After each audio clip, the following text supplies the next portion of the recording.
드디어 그날입니다. 판세가 어떤지는 사실 방송사들이 가장 먼저 알 텐데 김문수 집 앞에는 없는 중계차가 지금 이재명 후보 집 앞에는 주차가 힘들 정도로 대기 중입니다. 어제 이런 밖글이 돌았습니다.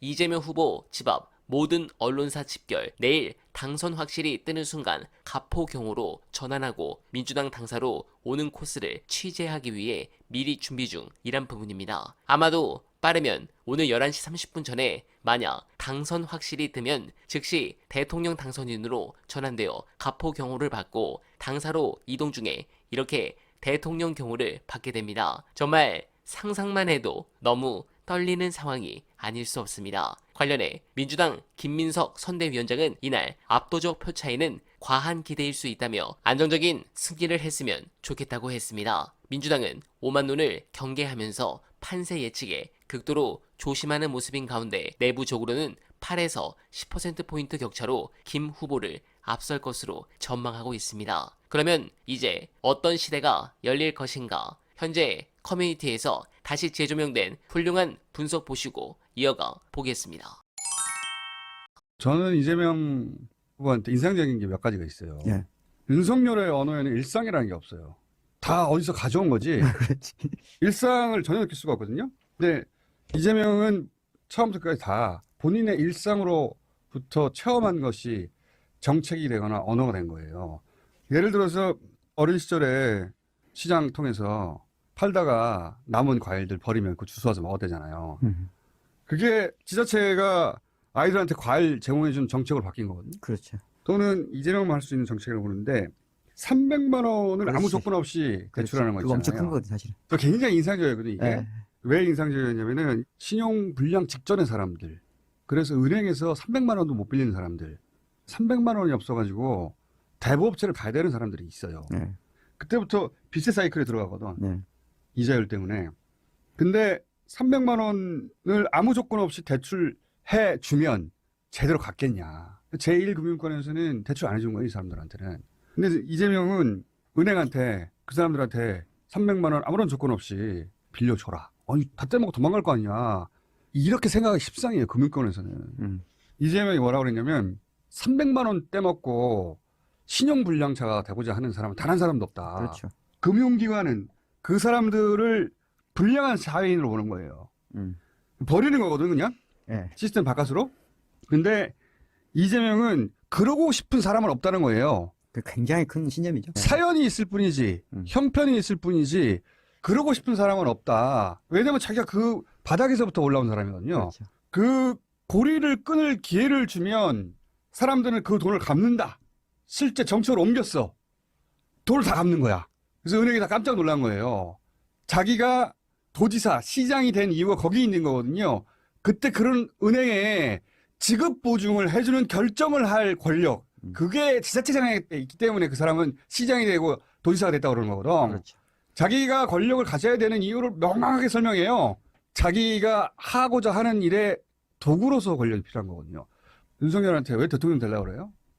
완전 둥둥 떠다니는 단어만 나오거든요. 이유를 몰라요, 자기가 대통령 그때 돼야 생각하겠죠. 대통령이 되고 싶은 거지 그냥. 대통령을 통해서 뭘 하고 싶은 게 아니라. 왜 대통령이 되고 싶은 사람을 대통령 되게 만들어줘야 돼, 우리가. 그러니까. 근데 이재명은 자기가 이 일을 왜 하는지를 명확하게 이해하고 그렇게 생각하게 된 일상이 존재해요. 그 일상이 구체적인 정책이 됐기 때문에 이 사람한테는 말씀하신 실용성이 있는 거예요. 누군가한테 배워서 체득한 게 아니기 때문에 그러므로 스스로 깨우쳐서 기준을 세울 능력도 저는 있다고 보는 거예요. 그러면 이 국제정세 속에서 그거는 아무도 안 가르쳐 주거든요. 스스로 배워서 깨우칠 능력, 일상으로부터 배울 수 있는 능력이 있느냐. 저 이게 굉장히 중요한 시대 정신이라고 보는데 그걸 가졌어요. 이 사람이. 굉장히 중요한 말씀에서 생각하고 싶은데, 그러니까 제가 공부를 쭉 하다 보니까 초기 자본주의 시절에 지배계층이면서 학자인 사람들이 가장 큰 문제의식이 뭐였냐면요. 무능한 사람은 게으른 사람, 나쁜 사람이라는 의식이 있었어요. 도태시켜야 한다고 생각했어요. 방금 말씀하신 대로 빚을 못 갚아? 그러면 저 사람은 나쁜 사람인 거예요, 그냥. 그리고 저 사람은 도덕적으로든 심성적으로든 모든 면에서 문제가 있다고 생각하는 거예요. 이렇게 생각하는 사고방식이 우리한테 아주 짓눌러 있어요. 보지 않게. 아주 처참한 상황으로부터 그걸 쭉 극복해 온 사람들이 체화된 세계가 있거든. 그러니까. 나는 조금 부잣집 아들이어가지고 그거 솔직히 몰라요.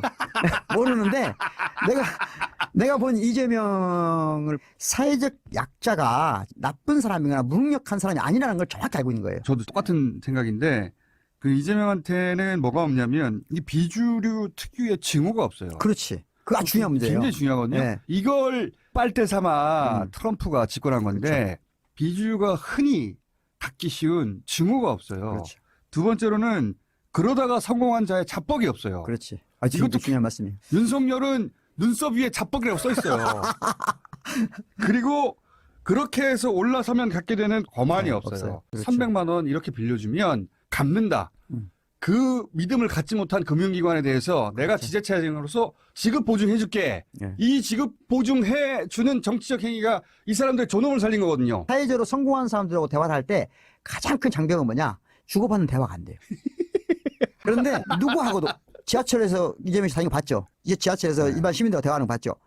어느 계층, 어떤 지위인 사람, 잘난 사람, 못난 사람 모두하고 대화가 짧게 왔다 갔다 할 수 있는 보기 드문 맞아요. 능력을 가진 네, 공감합니다. 오늘 밤 새 대통령이 선출돼 내일 정식 취임을 하면 아마도 관심은 첫 국무총리로 누구를 지명할지에 쏠릴 것입니다. 문재인 정부가 결국 낙지를 임명해 정권교체에 빌미를 준 것을 이재명 후보는 절대 잊지 않고 있으실 것이라 생각합니다. 최소한의 양심과 책임감, 소명의식이 없는 이들로 점철된 대한민국 국무총리란 자리는 도대체 무슨 의미가 있을지 모르겠지만 국민의 실망감을 단번에 뒤집을 수 있는 이를 새 정부의 국무총리로 기용했으면 좋겠습니다. 그리고 이미 권력기관들은 줄을 서고 있습니다. 윤석열 파면 후 가장 기민하게 태세를 전환한 검찰이 이번엔 그간 방치해왔던 비화폰 서버와 대통령 안가 CCTV 등 핵심 증거 확보에 나서 일부 자료를 제출받았습니다.